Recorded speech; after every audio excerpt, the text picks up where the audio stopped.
ওয়াজ করে শোনালেন যে কবরের মধ্যে 19 জন ফেরেশতা হবে, সেই ফেরেশতারা তোমাদেরকে জাহান্নামের ফেরেশতারা তোমাদেরকে আযাব দিবে। এই কথা শুনে একটু ওলীদ ইবনে মুগীরা নমনীয় হইল, তিনি চাইলেন মুসলমান হবেন।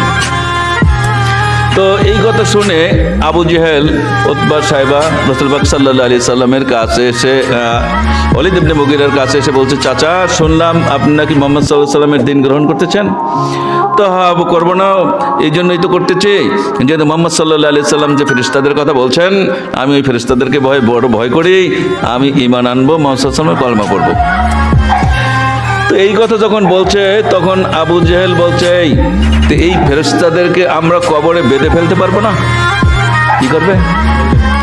কবরে বাঁধতে ফেলাইবে। তো একজন ওইটা বলে যে আমি ওর 9 জন একা বেঁধে ফেলবো, তোরা বাকিরা যারা আছো তারা 9 জন বেঁধে ফেলতে পারবি না?